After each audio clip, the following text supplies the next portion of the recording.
Welcome to my YouTube channel.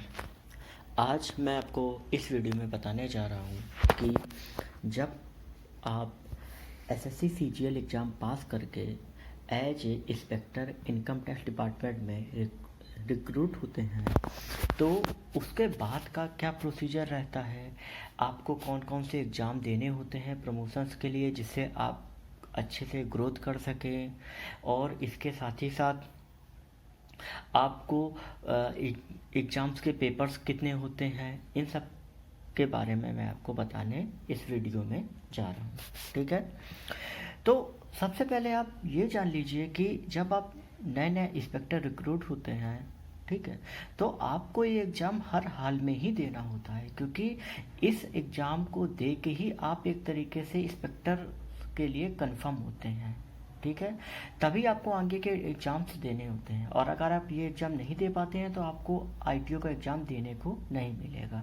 ठीक है, इसके साथ ही साथ एक बात और समझ लीजिए कि इस एग्ज़ाम को पास करने के बाद आपको एक इंक्रीमेंट एक्स्ट्रा मिलता है। ठीक है, तो कहीं ना कहीं सैलरी का भी आपका बेनिफिट होता है।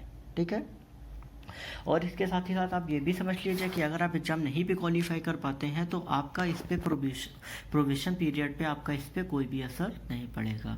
इसके साथ ही साथ एक और चीज़ कि जब आप एग्ज़ाम्स देते हैं और अगर आपका पेपर्स नहीं एक बार में निकल पाते हैं तो जो पेपर्स निकल चुके होते हैं नेक्स्ट ईयर आप जो नहीं निकले होते हैं उन पेपर्स के लिए आप एग्ज़ाम दे सकते हैं। ठीक है, तो ये एक थोड़ा सा आसान तरीका है, डिपार्टमेंट में आप अच्छे से पेपर क्वालिफाई कर पाते हैं। जैसे सीबीआई में आपको एक ही अटैम्प्ट में आपको एक ही बार में आपको सारे पेपर्स क्वालिफाई करने होते हैं, तो यहाँ पे ये एक थोड़ा सा बेनिफिट है डिपार्टमेंट में। ठीक है, तो आइए शुरू करते हैं कि कैसा क्या प्रोसीजर होता है डिपार्टमेंट में। ठीक है, तो सबसे पहले देखते हैं कि जैसा कि आप देख रहे हैं कि नेचर ऑफ एग्ज़ाम।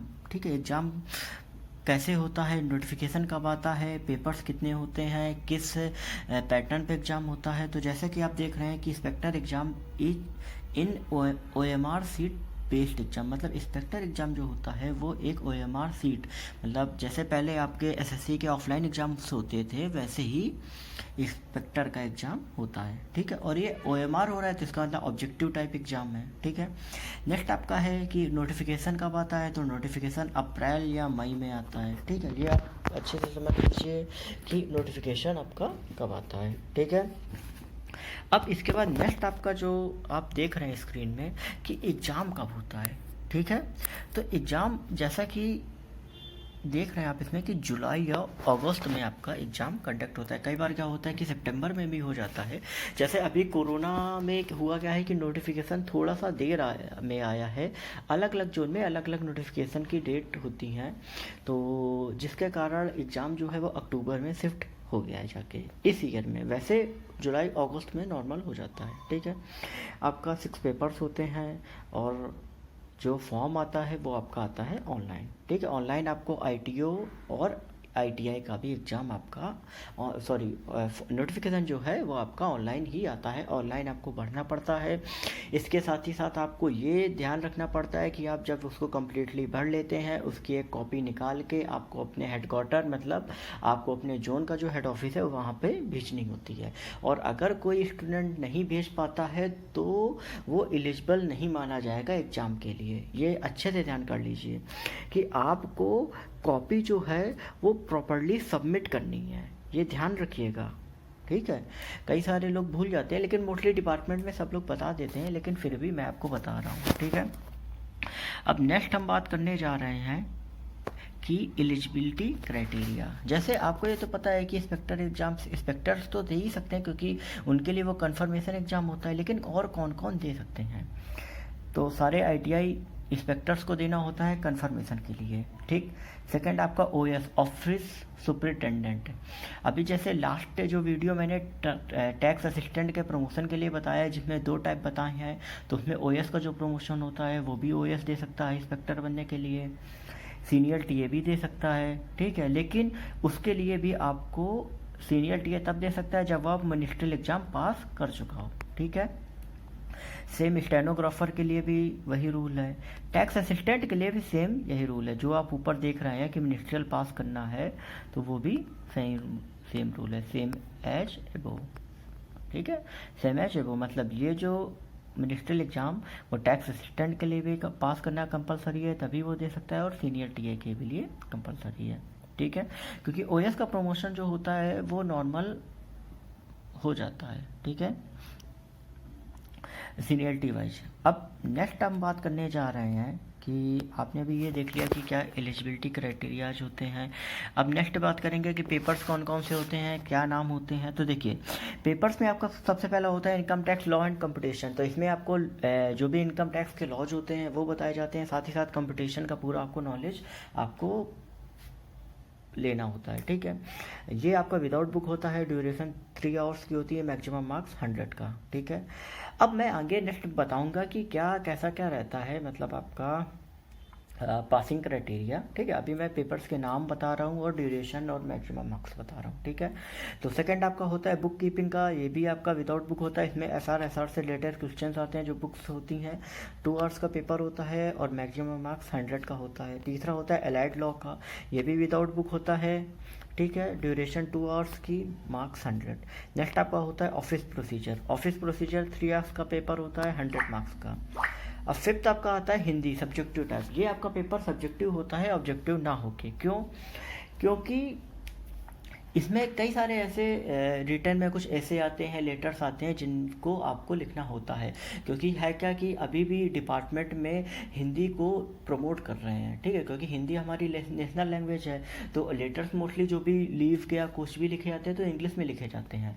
तो डिपार्टमेंट प्रमोट करता है कि आप कोशिश करिए ज़्यादा से ज़्यादा इंग्लिश यूज़ करने के लिए, सॉरी हिंदी यूज़ करने के लिए।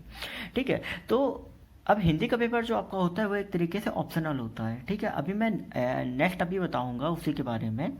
ठीक है, 6 पेपर जो आपका होता है वो एग्जामिनेशन ऑफ अकाउंट्स का होता है। ठीक है, और ये एक तरीके से क्वालिफाई ही करना होता है। ठीक है, तो ये मैंने आपको बता दिया पेपर्स के बारे में। अब नेक्स्ट मैं आपको बताने जा रहा हूँ कि मैंने अभी आपको बताया कि हिंदी के बारे में, तो उसके बारे में अभी कुछ थोड़ा सा मैं बताने जा रहा हूँ। देखिए, ये थोड़ा सा आपको ये पढ़िए आप।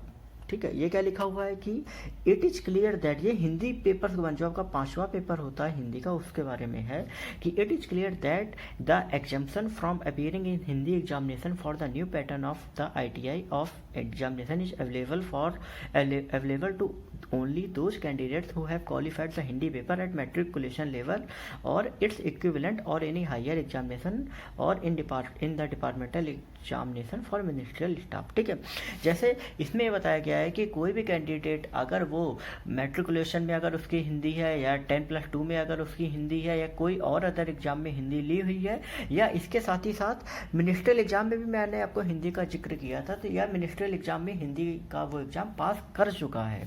ठीक है, तो वो कैंडिडेट्स क्या लिखा है, those having not done are required to clear the Hindi paper. मतलब जिन्होंने पास कर लिया है, या 10+2 में है, 10th में है, या मिनिस्ट्रियल में पास कर चुके हैं, वो उनको देने की बिल्कुल भी ज़रूरत नहीं है। मतलब उनको 5th पेपर हिंदी का नहीं देना होगा। ठीक है, बाकी उनको 5 पेपर देने होंगे, 1 2 3 4 एंड 6 पर, लेकिन 5th पेपर हिंदी का नहीं देना होगा। लेकिन जिनके पास 10th में 10+2 में, या किसी और डिग्री में, या मिनिस्ट्रियल एग्जाम स्टाफ में उन्होंने हिंदी का एग्ज़ाम पास नहीं किया है, तो उनके लिए हिंदी का पेपर कंपलसरी है, उनको पास ही करना होगा।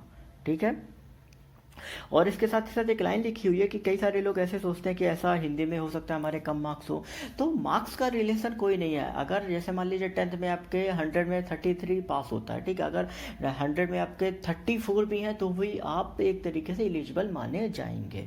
ठीक है, मतलब मार्क्स का कोई आपका कोई प्रेशर नहीं है। ठीक है, और इसके साथ ही साथ एक चीज़ और मैं बताना चाहूँगा कि पेपर जो आपका होता है वो होता है OMR सीट बेस्ड। ठीक है, तो कई बार क्या होता है कि कैंडिडेट्स को OMR के बारे में किसी को आजकल सबको पता रहता है, पर लेकिन कई लोग अब ऑनलाइन एग्जाम होते हैं तो नए स्टूडेंट्स आ रहे हैं तो वो कई बार गलती कर जाते हैं। तो एक चीज़ ध्यान रखिए कि अगर आप से कोई भी, अगर आपको OMR सीट भरने में कोई भी क्वेश्चन गलत हो गया हो तो ये मत करिएगा कि आप दूसरा उसी क्वेश्चन का आप दूसरा बबल भर दीजिए। नहीं, अगर वो भर गया तो उसको आप छोड़ दीजिएगा। क्यों? क्योंकि अगर आप एक ही आंसर के आप डबल एक ही क्वेश्चन के अगर आप डबल बबल्स पढ़ते हो तो उसके लिए आपको मार्किंग आपकी नेगेटिव मार्किंग काउंट होगी, जो होगी 1/8 मार्क्स। ठीक है, तो ये आप बहुत अच्छे से ध्यान रखिएगा कि ऐसा कभी ना हो पाए एक क्वेश्चन के आप 2 बबल्स कभी भी मत पढ़िएगा, क्योंकि वो आपका नेगेटिव, वैसे नेगेटिव मार्किंग कोई नहीं होती है, लेकिन अगर आप डबल बबल्स पढ़ते हो एक ही क्वेश्चन के तो आपको 1/8 नेगेटिव मार्किंग आपकी काउंट होगी। तो ये आपका नेगेटिव पॉइंट है, तो ये आप बहुत अच्छे से ध्यान रखिएगा। ठीक है, जो कि कई बार क्या होता है नेक्स्ट स्टूडेंट नहीं ध्यान रख पाते हैं।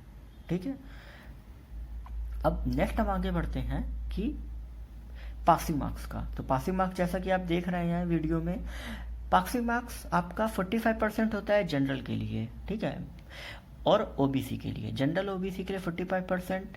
ठीक है, जैसा कि इसमें लिखा हुआ है अदर देन SC ST।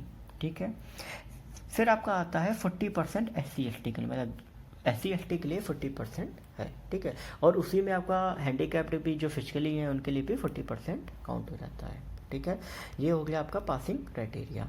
ठीक है, अब नेक्स्ट हम आगे बढ़ते हैं पेपर्स के बारे में। तो पहला पेपर हम स्टार्ट करेंगे जो है income tax law and competition. ठीक है, तो इस पेपर्स के बारे में आप जान लीजिए कि क्या क्या आता है। जैसे होता क्या है कि प्रॉपर जब आप डिपार्टमेंट ज्वाइन करते हैं तो डिपार्टमेंट खुद MSTM ट्रेनिंग सेंटर में क्लासेस कराता है पेपर के कुछ दिन पहले, बट लेकिन कई बार क्या होता है स्टूडेंट समझ नहीं पाते हैं। ठीक है, तो मैं इंडेक्स बता दे रहा हूँ, और अगर होगा तो मैं ऑनलाइन आपको चीज़ें प्रोवाइड करा दूंगा फर्स्ट पेपर के लिए।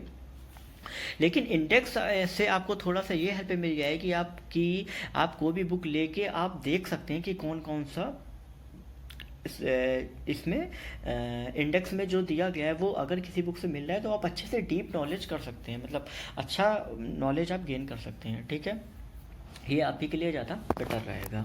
ठीक, तो सबसे पहले आपका आता है जनरल टर्मिनोलॉजी, जैसे tax rate, surcharge, cess.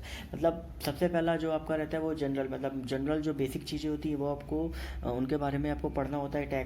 Tax rate क्या होते हैं, जैसे मान लीजिए कि अभी चल रहा है कि 2.5 लाख तक कोई नहीं, फिर 1.5 लाख की आपका एक तरीके से रिडम्पशन छूट मिल जाती है। ठीक है, तो ये सारी चीज़ें, सरचार्ज क्या क्या होते हैं, कैसे लगते हैं, एजुकेशनल पे सरचार्ज क्या होता है, तो ऐसे करके।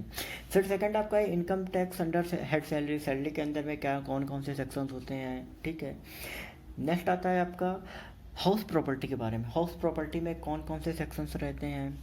फोर्थ आपका आता है profit gain from business profession है, बीपी में कौन कौन से आपके सेक्शंस होते हैं, कौन कौन सी चीज़ें होती हैं जिनके बारे में आपको पढ़ना होता है। ठीक है, नेक्स्ट आपका आता है income tax head capital gain. ठीक है, नेक्स्ट आपका आता है कि अदर सोर्सेज से, जैसे मान लीजिए कहीं पे पैसा ट्रांसफ़र हुआ है, कहाँ से हुआ है, कैसा क्या, उनके बारे में।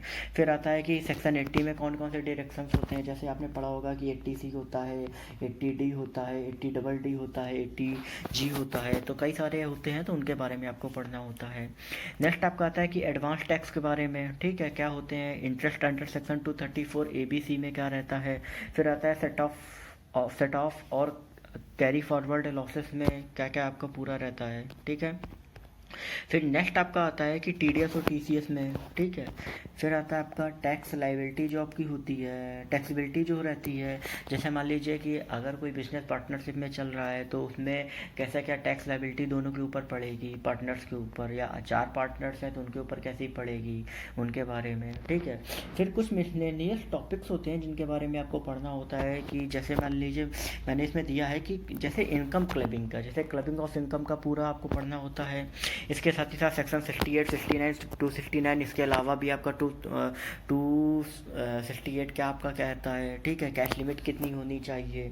फिर आता है कि ट्रस्टीज जो आपके ट्रस्ट होते हैं जो आजकल खुले हैं, ट्रस्ट NGO, इनके बारे में प्रोविजन से क्या कहते हैं। ठीक है, इन सब चीज़ों के बारे में। फिर नेक्स्ट आपका आता है मिसलेनियस टॉपिक्स में, हाँ, सेक्शन 14 आपका जो आपका 14A होता है डिस अलाउंस ऑफ एक्सपेंडिचर का, वो आता है। ठीक है, फिर इसके बाद आपका आता है कि MAT AMT क्या होता है। ठीक है, उनके बारे में। फिर आता है सेक्शन 10AA, फिर एग्रीकल्चर इनकम। जैसे एग्रीकल्चर इनकम में कोई टैक्स नहीं है, बट लेकिन अगर आप सही से देखेंगे तो आपको जब अच्छे से आप पढ़ेंगे तो आपको खुद पता होगा कि कहीं ना कहीं से आपको टैक्स जो रहता है कहीं ना कहीं से वो एग्रीकल्चर में लग जाता है, ठीक है। वो प्रोसीजर ऐसा होता है, आपको लगेगा नहीं लगा, लेकिन कहीं ना कहीं कि आपको प्रोसीजर्स जब आप पढ़ेंगे अच्छे से फॉलो करेंगे तब उनको आप सही से पता कर पाएंगे। फिर आता है रेसिडेंशियल स्टेटस का टैक्सेबिलिटी फिफ्थ कॉलम की क्या रहती है। फिर डीम्ड इनकम एक्रूजेज और अराइज इन इंडिया कैसे होती है, ठीक है। ब्लैक मनी क्या होती है, बेनामी, ब्लैक मनी में कौन कौन सी चीज़ें आती हैं, बेनामी में आपका वेल्थ एक्ट क्या होता है, तो इन सब चीज़ों के बारे में आपको पढ़ना होता है, ठीक है। तो ये आपका हो गया पेपर फर्स्ट का पार्ट ए। अब पार्ट बी के बारे में मैं आपको बताने जा रहा हूँ, ठीक है, क्योंकि उसमें क्या रहता है कि लॉज ऑन कंपटीशन के बारे में आपको आना चाहिए।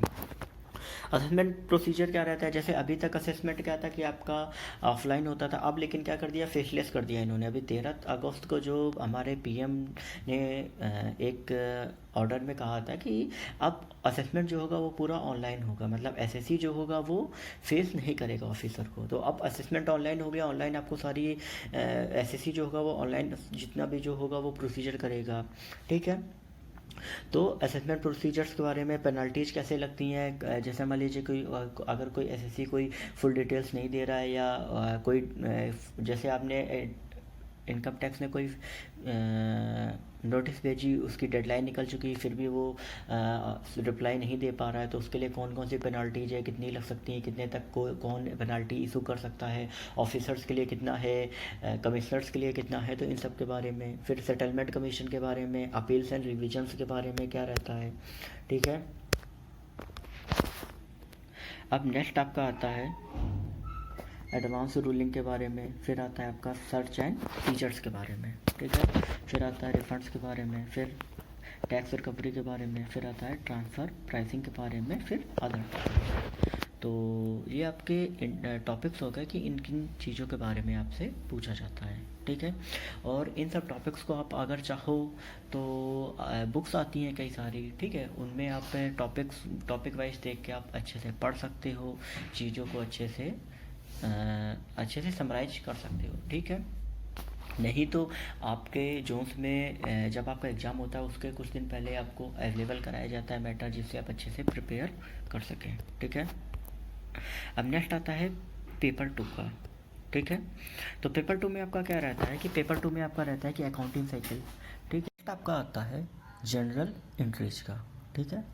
तो जनरल एंट्रीज में क्या रहता है कि जैसा कि अभी अकाउंटिंग में आपका आता है कि जो भी कई सारे बिजनेस में जो भी अकाउंट डिपार्टमेंट होता है, तो वो क्या करता है कि जितने भी एक्सपेंडिचर, ठीक है, जितना प्रॉफिट होता है उन सब का पूरी डिटेल्स, ठीक है। तो वो पूरा अकाउंटिंग सेक्शन में आपको कैसा क्या, आपको जब आप सर्वे में जाते हैं तो कैसे आपको चेक करना होता है, ठीक है। जनरल एंट्रीज में जैसे जो आपकी जनरल एंट्रीज नॉर्मल होती हैं, जो छोटे बिजनेस होते हैं वहाँ पे, तो उनके लिए क्या प्रोसीजर्स रहते हैं। लेजर पोस्टिंग के लिए आपका क्या रहता है, ट्रायल बैलेंस आपके लिए क्या रहता है, फाइनेंशियल स्टेटमेंट्स में क्या रहता है, जैसे आपका ट्रेडिंग, जैसे कोई ट्रेडिंग कर रहा है, ठीक है, उसको कितना प्रॉफिट हुआ, कितना लॉस हुआ, ठीक है। इसके साथ ही साथ बैलेंस शीट में क्या कैसा क्या, अगर कोई बैलेंस शीट में दिक्कत है तो वो आपको देखना। तो इन सब चीज़ों के बारे में आपको पढ़ना ज़रूरी होता है, ठीक है। और इन्हीं सब चीज़ों के बेस पे कुछ सारे ऐसे छोटे छोटे क्वेश्चंस भी आपको पूछे जाते हैं, सम आते हैं, न्यूमेरिकल्स आते हैं, तो वो भी आपको सॉल्व करने होते हैं, ठीक है। अब जैसे होता क्या है, प्रॉफिट और लॉस अकाउंट में प्रॉफिट और लॉस को कैसे एडजस्टमेंट आपका किया जाता है, ठीक है। तो इन सब चीज़ों के बारे में आपको आपसे पूछा जाता है, ठीक है। अब नेक्स्ट हम आगे बढ़ते हैं कि पेपर 2 में। तो पेपर 2 में जैसा कि आप देख रहे हैं कि सब्सिडरी बुक्स का आता है, जो जनरल एंट्रीज के अल्टरनेटिव्स होते हैं उनका, प्लस के साथ साथ बैंक्स और बिल ट्रांजैक्शन में आपको पूरा पढ़ना होता है। बैंक के रिकन्साइलेशन स्टेटमेंट में आपको क्या क्या चीज़ें रहती हैं वो आपको सही से पढ़ना होता है। नेक्स्ट आपका होता है एरर एंड देयर रेक्टिफिकेशन का आपको रहता है। फिर आपका आता है मिसलेनियस थ्योरी का, ठीक है। अब मिसलेनियस थ्योरी में जैसे मैंने बताया कि आपको फर्स्ट पेपर जैसे मैंने आपको थ्योरीज में कई सारे टॉपिक्स दिए गए थे, ठीक है। तो इसमें क्या रहता है कि इसमें मिसलेनियस थ्योरी जो होती है वो ज़्यादा बड़ी नहीं होती, वो थोड़ा सा होता है, लेकिन यही जो आपके टॉपिक्स मैंने बताए इनको समराइज करके पूरा बताया गया होता है, ठीक है। अगर आप इन टॉपिक्स को पढ़ते हो तो वही सारी चीज़ें पेपर 2 के मिसलेनियस में होती रहती हैं, ठीक है। तो अब इसके बाद नेक्स्ट जो आपका पेपर होता है वो एलाइड लॉ का, ठीक है। फिर फोर्थ आपका होता है ऑफिस प्रोसीजर, ठीक है। और फिर फिफ्थ आपका तो हिंदी का मैंने वो तो बताया कि वो एक ऑप्शनल पेपर होता है, ठीक है। और फिर सिक्स पेपर जो होता है वो अकाउंट्स का होता है। तो ये सारे पेपर्स जो होते हैं, अब मैंने 2 पेपर इस वीडियो में बताए हैं। नेक्स्ट जो भी आपके पेपर्स हैं वो मैं नेक्स्ट वीडियो में आपको बताऊंगा, ठीक है। लेकिन जो भी मैंने आपको टॉपिक्स बताए हैं, अगर आप अच्छे से अगर आपके अंदर क्यूरोसिटी है अच्छे से पढ़ने की, तो आप इनकम टैक्स की आप कई सारे बुक्स आती हैं, कई सारे सीए जो होते हैं वो बुक्स लिखते हैं, तो उनकी बुक्स से भी आप अच्छे से पढ़ सकते हैं अगर आप अच्छे से पढ़ना चाहते हैं। अगर आप नॉर्मल पास भी होना चाहते हैं तो भी आप टॉपिक्स मैंने आपको बता दिए, आप अच्छे से पढ़ लीजिएगा तो आप पास भी हो जाएंगे। क्योंकि पासिंग क्राइटेरिया जो जनरल ओबीसी के लिए वो मैंने आपको क्या बताया कि 45% आपका होता है जनरल ओबीसी के लिए, बाकी SC ST के लिए आपका होता है 40%, ठीक है। तो अगर आप अच्छे से पढ़ना चाहते हैं तो पढ़ भी सकते हैं, नहीं पासिंग करना है तो पास भी कर सकते हैं, ठीक है। लेकिन एक चीज़ ध्यान रखिए कि जब तक आप इंस्पेक्टर का कंफर्मेशन एग्ज़ाम नहीं निकालते हैं तब तक आप आगे ITO के प्रमोशन के लिए आप नहीं जा सकते हैं, ठीक है। आप एग्ज़ाम नहीं दे सकते हैं, ठीक है। तो जो भी स्टूडेंट्स, जो भी ऑफिशियल्स, जो भी इस वीडियो को देख रहे हैं, जो टीए, सीनियर टीए या ऑफिस सुपरिटेंडेंट, स्टेनोग्राफर्स कोई भी हैं जिन्होंने मिनिस्ट्रियल एग्ज़ाम पास कर लिया, या नए जो IITs मतलब ITIs मतलब इंस्पेक्टर्स जो भी अभी नए रिक्रूट हुए हैं 2017 बैच में, 16 बैच में, जो नहीं कन्फर्मेशन के एग्ज़ाम दे पाए हैं, जिनको नहीं पता है, तो उनके लिए ये ईजीएस्ट वे है कि आप अच्छे से चीज़ों को जान सकें। या कई सारे ऐसे स्टूडेंट्स अभी 2018 का रिजल्ट आएगा, CGL 2019 का आएगा, तो जो भी नए स्टूडेंट्स होते हैं उनको नहीं पता होता है कि क्या डिपार्टमेंट में प्रमोशन के चांसेस हैं, कैसे क्या रहता है, कैसे क्या इंक्रीमेंट लगता है। इंक्रीमेंट मतलब आप एग्ज़ाम पास करते हैं तो उसके लिए भी इंक्रीमेंट आपको अलग से मिलता है, ठीक है। तो वो भी एक बेनिफिट होता है ना कि आपको इंक्रीमेंट एक एक्स्ट्रा मिल रहा है, आपकी सैलरी बढ़ रही है।